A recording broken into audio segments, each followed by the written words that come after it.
Welcome to Pimpy's Investment Chat, where we keep investment talk simple. And here's your host, Pimpy. What is going on out there, peeps? All right, so there's a lot of movement going on in Iraq, so let's get into this. Before we get started, do me a favor, hit that thumbs up button. If you're not a subscriber, please do so, because when you do, it helps out the channel, and I certainly do appreciate it. If you're thinking about buying gold and silver, check out our friends at Money Metals Exchange. The link is down below in the description. If you are a first-time buyer and you spend more than $200, you will get an additional ½ ounce of silver with your order. Just follow the link down below in the description. No promo codes are needed. You can find me on other social media platforms like Facebook. I do have my own group called Pimpy's Investment Chat. Over here we do talk about gold, silver, cryptocurrency, as well as foreign currency investments and any other investments you wish to talk about. Come on over here. It's free to join. Just follow the link down below in the description. I can be found on Twitter, MeWe, YouTube, Odyssey, and now Rumble. Yes, that's right. I finally got a Rumble. And in addition to that, you can find me over here at Pimpy's News Network. If I should ever get kicked off of YouTube, you can find me on any other one of these platforms. So come join me. It's free to do so. The links for all these locations are down below in the description, so come on over and join me. So I've been speaking about this particular issue now for at least 3-4 years. I'm talking about the water crisis over there in Iraq. We know that Saudi Arabia was trying to work out a deal with Iraq to be able to run some kind of pipe from the Tigris River when it's full, and they would turn around and pump that water into what would be the world's largest man-made reservoir, so that Saudi Arabia can have water for their crops. Well, it doesn't help that Iraq is lacking water too. And I know all these people want to say, oh, it's because of climate change. It's because of climate change. No, it's not. It's because the countries up above them have a water war going on with them. They had an agreement with water that they would release X amount of water, and they're not doing it. It's less than half of what they agreed to release. They put these big dams up in front of these major rivers and prevent the water from flowing down. So now Iraq's talking about building a dam themselves so that when the water does come, they'll be able to back it up themselves and reserve the water necessary to grow their farms. It said, Rashid, Iraq bears the burdens of the water crisis and drought. And Gutierrez, we understand what Mesopotamia suffers from. I remember at one time Iraq was so fed up with it, they were talking about going up there and blowing up these dams just so the water could go freely is what they were talking about, and they were stopped from doing it. I'm surprised that kind of talk isn't happening again. So the President of the Republic, Rashid, on Friday met at the United Nations building the Secretary General of United Nations, Antonio Gutierrez, and in the presence of Foreign Minister Hussein, Minister of the Environment, Nazmati, and Basra Governor Al-Idani on the sidelines of the United Nations Water Conference held in New York. Said at the beginning of the meeting, the President of the Republic congratulated the Secretary General of the United Nations on the success of the water conference and the proposals he came out that would contribute to reducing the global water crisis, expressing his thanks and appreciation for inviting the Secretary to attend the conference. Well, if you want to really get things rocking and rolling, just remove all dams. Seriously.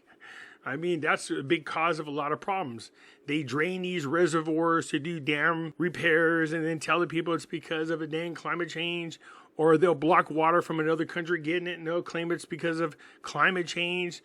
All this is created by governments around the world interfering with the flow of water.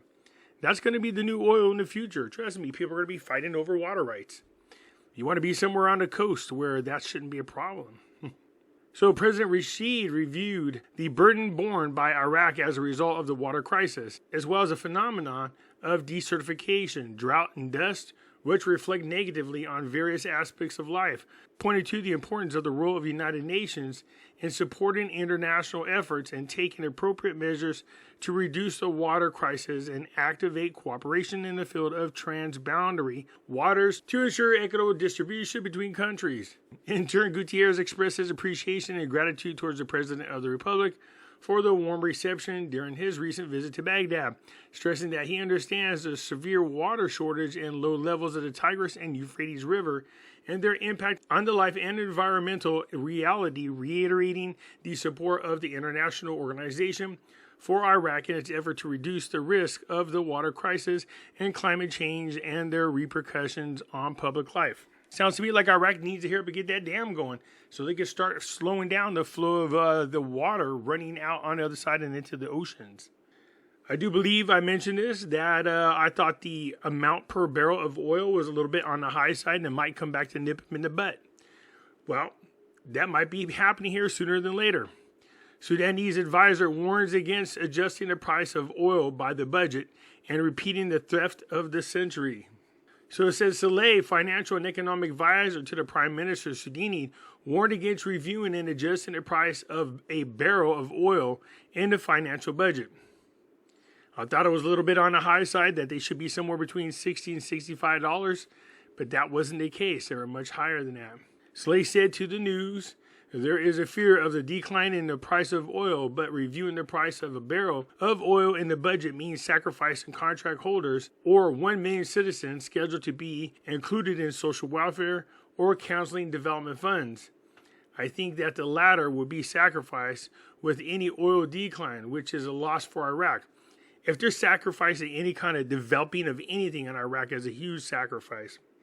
I did a video saying that the World Economic Forum was warning Iraq that the price of oil was going to severely drop after the first quarter of the year 2023. We're in March. That's the end of the first quarter of 2023, and oil prices are dropping.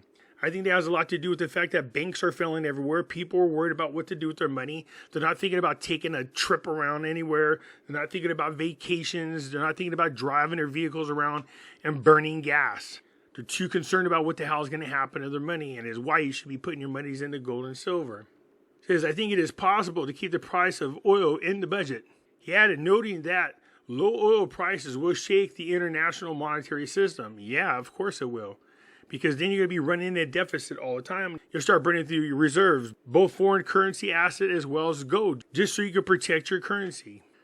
There's a hard trend by reducing the highest salaries and raising the lower salaries, and the other direction is raising the low grades only, pointing out that the Kurdistan region has reached the stage that it must be agreed with Baghdad and leave the price maneuver, and I think that things are moving towards détente. He pointed out that the Iraq reserves amounted to $115 billion, half of which are in US dollars, and the rest from other currencies.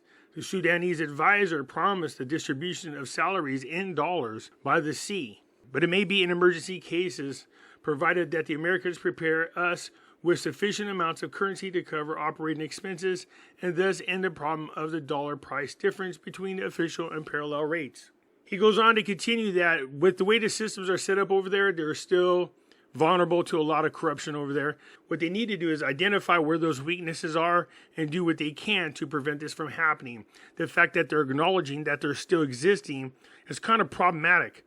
You know, if you know they're there and that there's a potential for corrupt people that are put in place by your government to steal that much money again, it is a pretty scary thought. I mean, you know, you don't want your money being stolen, but the fact that they know it's possible is not good. It's one thing to acknowledge that you're vulnerable to this, but it's another for you to do something about it. So identify where the problems are, go ahead and fix them so that doesn't happen again in the future. Now, this is going to be a biggie. Iraq's parliament votes tomorrow on the election law and prepares for the procedures for passing the budget. Two things going on at one time. First of all, the voting law has been tweaked so that the outcomes favor the coordinated framework. Depending on what's being said inside those laws, you're going to wake up Sadr. And if you wake up Sadr and he starts causing his people to protest, then we're back to square one. It's one thing that al-Sudani is doing all he can to get the government rocking and rolling. But to sit there and try to allow the laws to be finagled so that they favor your particular political party sounds too much like what we got going on over here in the United States. I'm curious to see how these laws pass and what's included in them. Remember, we have early elections. This is something that was agreed to by the coordinated framework with Sadr. So that's coming up all over again in a couple of months if they hold their word. So I guess what we got going on here is over the next few months, we're going to really find out where it is that Iraq stands in a lot of different areas. Are we going to have more protests? Are we going to have more uprising? Are these people going to do the right thing? Are they going to pass laws that favor one political party, not another? The Erbil and Baghdad thing has not been 100% ironed out yet. And now you got to worry about lower oil prices, and that's going to affect the budget. So let's keep an eye on what's going on in Iraq. Keep your fingers crossed that nothing gets too out of whack and they continue to move forward. Anyways, that's it for now. I look forward to you guys' comments and I will catch you later. I'm out.